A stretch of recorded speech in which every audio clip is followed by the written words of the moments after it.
ठाकुर का कुआं। मुंशी प्रेमचंद की कहानी। जोखू ने लोटा मुंह से लगाया तो पानी से सख्त बदबू आई। गंगी से बोला, यह कैसा पानी है? मारे बास के पिया नहीं जाता। गला सूखा जा रहा है और तू सड़ा पानी पिला देती है। गंगी प्रतिदिन शाम पानी भर लिया करती थी। कुआं दूर था, बार बार जाना मुश्किल था। कल वह पानी लाई तो उसमें बू बिल्कुल न थी। आज पानी में बदबू कैसी?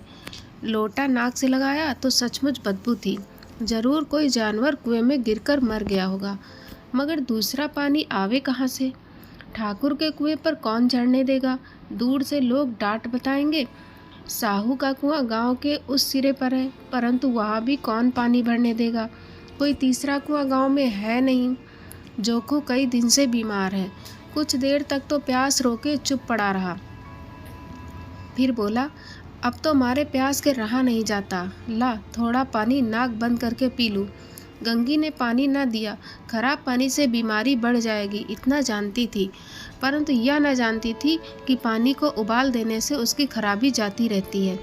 बोली, यह पानी कैसे पियोगे? न जाने कौन जानवर मरा है। कुएं से मैं दूसरा पानी लाए देती हूँ। जोखू ने आश्चर्य से उसकी ओर देखा। पानी कहाँ से लाएगी?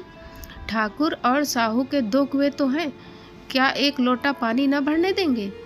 हाथ पांव तुड़वा आएगी और कुछ न होगा। बैठ चुपके से। ब्रह्म देवता आशीर्वाद देंगे।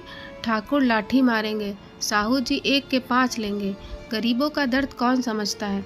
हम तो मर भी जाते हैं तो कोई द्वार पर झांकने नहीं आता। कंधा देना तो बड़ी बात है। ऐसे लोग कुएं से पानी भरने देंगे? इन शब्दों में कड़वा सत्य था। गंगी क्या जवाब देती? किंतु उसने वह बदबूदार पानी पीने को न दिया। रात के 9 बजे थे। थके मांदे मजदूर सो चुके थे। ठाकुर के दरवाजे पर 10-5 बेफिक्रे जमा थे। मैदानी बहादुरी को तो अब न जमाना रहा है न मौका। कानूनी बहादुरी की बातें हो रही थी। कितनी होशियारी से ठाकुर ने थानेदार को एक खास मुकदमे में रिश्वत दी और साफ निकल गए। कितनी अक्लमंदी से एक मार्गे के मुकदमे की नकल ले आए। नाजिर और मोहतमिम सभी कहते थे नकल नहीं मिल सकती। कोई 50 मांगता, कोई 100। यहाँ बे पैसे कौड़ी नकल उड़ा दी। काम करने ढंग चाहिए।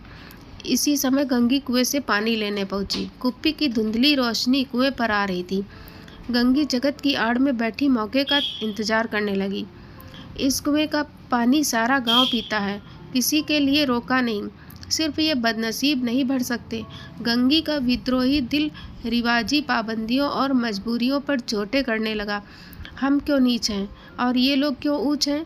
इसलिए कि ये लोग गले में तागा डाल लेते हैं। यहाँ तो जितने हैं एक से एक छठे हैं। चोरी ये करे, जाल फरेब ये करे, झूठे मुकदमे ये करे। अभी इस ठाकुर ने तो उस दिन बेचारे गडरिये की भेड़ चुरा ली थी और बाद में मारकर खा गया। इन्हीं पंडित के घर में तो 12 मास जुआ होता है। यही साहू जी तो घी में तेल मिलाकर बेचते हैं। काम करा लेते हैं, मजूरी देते नानी मरती है। किस किस बात में हमसे ऊंचे हैं? हम गली गली चिल्लाते नहीं कि हम ऊंचे हम ऊंचे।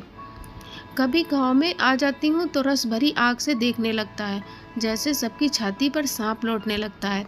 परंतु घमंड यह है कि हम ऊंचे हैं। कुएं पर किसी के आने की आहट हुई। गंगी की छाती धक धक करने लगी। कहीं देख ले तो गजब हो जाए, एक लात भी तो नीचे न पड़े। उसने घड़ा और रस्सी उठा ली और झुककर चलती हुई एक वृक्ष के अंधेरे साए में जा खड़ी हुई। कभी लोगों को दया आती है किसी पर।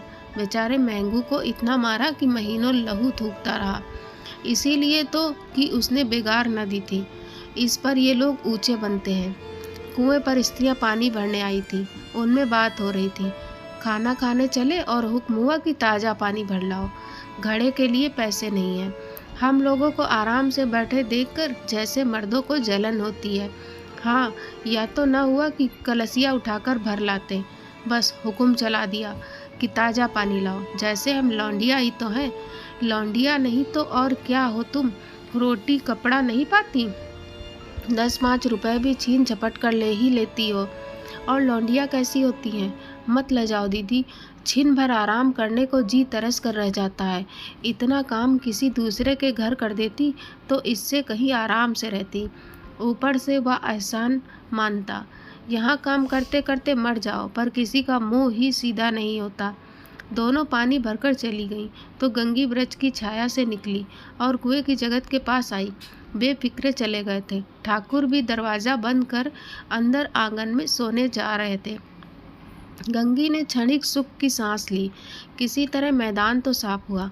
अमृत चुरा लाने के लिए जो राजकुमार किसी जमाने में गया था, वह भी शायद इतनी सावधानी के साथ और समझ बूझकर न गया हो। गंगी दबे पांव कुएं की जगत पर चढ़ी। विजय का ऐसा अनुभव उसे पहले कभी न हुआ था। उसने रस्सी का फंदा घड़े में डाला, दाएं बाएं चौकन्नी दृष्टि से देखा, जैसे कोई सिपाही रात को शत्रु के किले में सुराग कर रहा हो। अगर इस समय वह पकड़ ली गई तो फिर उसके लिए माफ़ी या रियायत की रत्ती भर उम्मीद नहीं। अंत में देवताओं को याद करके उसने कलेजा मजबूत किया और घड़ा कुएं में डाल दिया। घड़े ने पानी में गोता लगाया, बहुत ही आहिस्ता, जरा भी आवाज़ न हुई। गंगी ने 2-4 हाथ जल्दी जल्दी मारे। घड़ा कुएं के मुंह तक आ गया। कोई बड़ा शहजोर पहलवान भी इतनी तेजी से न खींच सकता था। गंगी झुकी कि घड़े को पकड़कर जगत पर रखे कि एकाएक ठाकुर साहब का दरवाज़ा खुल गया। शेर का मुंह इससे अधिक भयानक न होगा। गंगी के हाथ से रस्सी छूट गई। रस्सी के साथ घड़ा धड़ाम से पानी में गिरा और कई क्षण तक पानी में हिलकोरे की आवाज़ें सुनाई देती रहीं। ठाकुर, कौन है, कौन है, पुकारते हुए कुएं की तरफ आ रहे थे और गंगी जगत से कूदकर भागी जा रही थी। घर पहुंचकर देखा कि जोखू लोटा मुंह से लगाए वही मैला गंदा पानी पी रहा है। आशा करती हूँ दोस्तों कहानी पसंद आई होगी। कृपया चैनल को सब्सक्राइब करना ना भूलें। जय हिंद।